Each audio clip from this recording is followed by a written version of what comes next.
Chapter 14. And it came to pass in Iconium that they entered together into the synagogue of the Jews, and so spake that a great multitude of both Jews and Greeks believed. But the Jews who did not believe stirred up the minds of those of the nations, and made them evil affected against the brethren. They stayed therefore a good while, speaking boldly, abiding in the Lord, who gave witness to the word of his grace, giving signs and wonders to be done by their hands.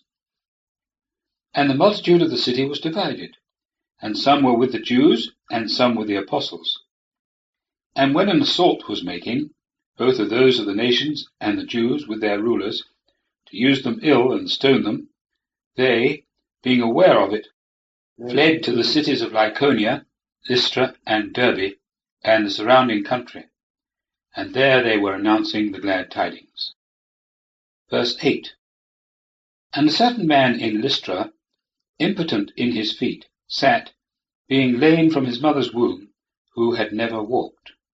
This man heard Paul speaking, who, fixing his eyes on him, and seeing that he had faith to be healed, said with a loud voice, Rise up straight upon thy feet.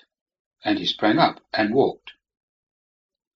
But the crowds, who saw what Paul had done, lifted up their voices in Lycaonian, saying, The gods, having made themselves like men, are come down to us. And they called Barnabas Jupiter, and Paul Mercury, because he took the lead in speaking. And the priest of Jupiter, who was before the city, having brought bulls and garlands to the gates, would have done sacrifice along with the crowds. But the apostles Barnabas and Paul, having heard it, rent their garments, and rushed out to the crowd, crying and saying, Men, why do ye these things? We also are men of like passions with you, preaching to you to turn from these vanities to the living God, who made the heaven and the earth and the sea, and all things in them, who in the past generations suffered all the nations to go in their own ways, though indeed he did not leave himself without witness, doing good, and giving to you from heaven rain and fruitful seasons, filling your hearts with food and gladness. And saying these things, they with difficulty kept the crowds from sacrificing to them. But there came Jews from Antioch and Iconium, and having persuaded the crowds and stoned Paul, drew him out of the city, supposing him to have died. But while the disciples encircled him, he rose up and entered into the city. And on the morrow he went away with Barnabas to Derbe, and having announced the glad tidings to that city, and having made many disciples, they returned to Lystra, and Iconium, and Antioch, establishing the souls of the disciples, exhorting them to abide in the faith, and that through many tribulations we must enter into the kingdom of God.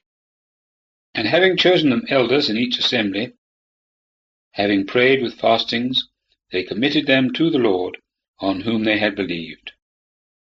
And having passed through Pisidia, they came to Pamphylia, and having spoken the word in Perga, they came down to Attalia, and thence they sailed away to Antioch, whence they had been committed to the grace of God for the work which they had fulfilled.